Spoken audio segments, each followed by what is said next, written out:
আসসালামু আলাইকুম। আজকের এই স্পেশাল এক্সপ্লেনারে সবাইকে স্বাগতম।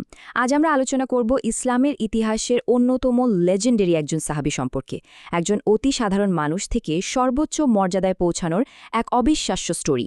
হ্যাঁ, আমরা কথা বলছি হজরত আবদুল্লাহ ইবনে মাসুদ রাদিয়াল্লাহু আনহুর জীবনী এবং যুদ্ধের ইতিহাস নিয়ে।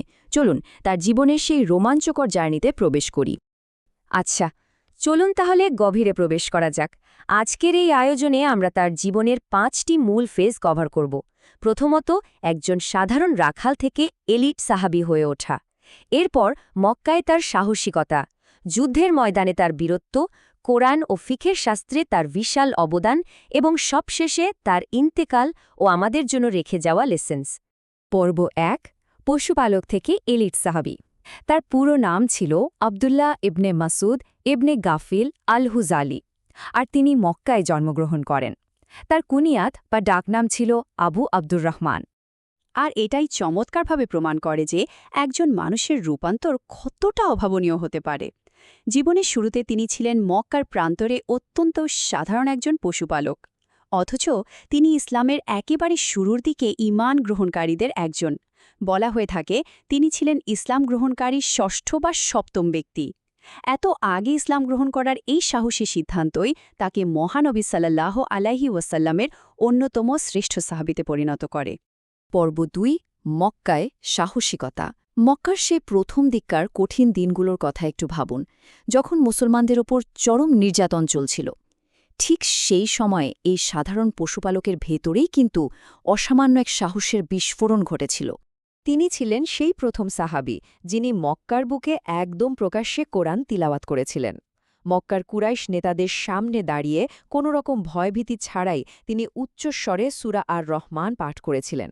জাস্ট চিন্তা করুন, সেই কঠিন সময়ে যখন ইসলাম গ্রহণের কথা শুনলেই অমানবিক নির্যাতন নেমে আসত, তখন প্রকাশ্যে কোরআন পড়ার জন্য কতটা অবিশ্বাস্য লেভেলের সাহসের প্রয়োজন ছিল। আর এটা কিন্তু কোনো সাময়িক আবেগ ছিল না, এটা ছিল অটল বিশ্বাসের এক পারফেক্ট এক্সাম্পল।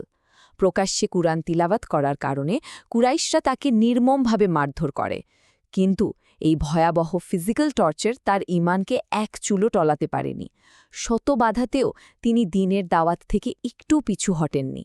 এবার আসছি পর্ব 3, যুদ্ধের ময়দানে বীরত্ব। মক্কার সেই কষ্টের জীবন পেরিয়ে যখন আত্মরক্ষার সময় এলো, তখন তিনি সামরিক দিক থেকেও এক অনন্য ঐতিহাসিক ভূমিকা পালন করেছিলেন। তার সামরিক জীবনের দিকে তাকালে প্রথমেই আসে বদর যুদ্ধের কথা। এই যুদ্ধে ইসলামের ঘোরতর শত্রু আবু জাহাল গুরুতর আহত হলে আবদুল্লাহ ইবনে মাসুদ রাদিয়াল্লাহু আনহুই তাকে স্পট করেন এবং তার মৃত্যুর বিষয়টি নিশ্চিত করেন। এরপর উহুদ যুদ্ধ, চারপাশের চরম ক্রাইসিসের মধ্যেও তিনি অসীম সাহসিকতার সঙ্গে মহানবী সাল্লাল্লাহু আলাইহি সাল্লামের ঠিক পাশেই পাহাড়ের মতো অটল ছিলেন। খন্দকের যুদ্ধেও প্রতিরক্ষায় তিনি ছিলেন সুপার অ্যাক্টিভ। আর শুধু যুদ্ধই নয়, ঐতিহাসিক হুদাইবিয়ার সন্ধির মতো ডিপ্লোম্যাটিক পর্বেও তিনি ছিলেন একজন কি পার্টিসিপেন্ট। পর্ব 4, কোরআন ও ফিক শাস্ত্রে অবদান।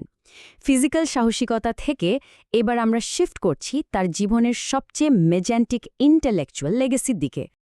এখন এই স্লাইডের সবচেয়ে ইন্টারেস্টিং বিষয়টা হল স্বয়ং রাসূলুল্লাহ সাল্লাল্লাহু আলাইহি ওয়াসাল্লামের এই অবিস্মরণীয় এন্ডোর্সমেন্ট। তিনি বলেছিলেন, যে ব্যক্তি কোরআন ঠিকভাবে তিলাওয়াত করতে চায় সে ইবনু মাসুদের কিরাত অনুযায়ী তিলাওয়াত করুক। এই একটিমাত্র কোটেশন থেকেই ক্লিয়ারলি বোঝা যায় কোরআন তিলাওয়াত ও এর গভীর জ্ঞানে তিনি কতটা আনম্যাচড লেভেলের অধিকারী ছিলেন। তার এই বিশাল জ্ঞান কিন্তু শুধু নিজের মাঝেই সীমাবদ্ধ থাকেনি। খলিফা উমর ইবনুল খাত্তাব রাদিয়াল্লাহু আনহু তাকে কুফায় শিক্ষক এবং বাইতুল মালের অ্যাডমিনিস্ট্রেটর হিসেবে পাঠিয়েছিলেন। সেখানে তিনি ইসলামী শিক্ষার এক বিশাল ফাউন্ডেশন তৈরি করেন। আলকামা ইবনু কারিস এবং মাশরুক ইবনুল আজদার মতো অসাধারণ সব স্কলার তৈরি হয়েছিলেন তার হাত ধরেই। আর সারা জীবন তিনি সুন্নার অনুসরণে ছিলেন 100% ডেডিকেটেড। পর্ব 5, ইন্তেকাল ও চিরস্থায়ী শিক্ষা। আমরা এখন এই এপিক জীবনী পর্যালোচনার একদম শেষ প্রান্তে চলে এসেছি। 32 হিজরি অর্থাৎ প্রায় 652 খ্রিস্টাব্দে মদিনায় এই মহান সাহাবী ইন্তেকাল করেন। তার জানাজার নামাজ পড়িয়েছিলেন আরেকজন বিশিষ্ট সাহাবী হজরত উসমান ইবনে আফফান রাদিয়াল্লাহু আনহু। তিনি দুনিয়া থেকে বিদায় নিয়েছেন ঠিকই, কিন্তু রেখে গেছেন এক সুবিশাল ঐতিহ্য, অগাধ জ্ঞান, কোরআনের প্রতি তীব্র ভালোবাসা, ভয় ডরহীন সাহস এবং সুন্নার কঠোর অনুসরণ, এই সব মিলেই তৈরি হয়েছিল তার ক্যারেক্টার। তিনি প্রমাণ করে গেছেন যে এই গুণগুলোই একজন বিশ্বাসীর জীবনের সবচেয়ে বড় সম্পদ। তাহলে সবচেয়ে গুরুত্বপূর্ণ বিষয়টা হল বর্তমান সমাজ কিভাবে এই বিশাল সাহস এবং গভীর প্রজ্ঞার অনন্য কম্বিনেশনকে দৈনন্দিন জীবনে কাজে লাগাতে পারে। হজরত আবদুল্লাহ ইবনু মাসউদ রাদিয়াল্লাহু আনহুর জীবন শুধু ইতিহাসের পাতায় আটকে থাকা কোনো গল্প নয়, বরং এটা আমাদের সবার জন্য এক টাইমলেস ইন্সপিরেশন। আশা করি আজকের এই এক্সপ্লেনার থেকে তার জীবনের এই অসাধারণ লেসনগুলোর সম্পর্কে দারুণ একটা ধারণা পাওয়া গেছে। পরবর্তীতে নতুন কোনো টপিক নিয়ে আবারও কথা হবে।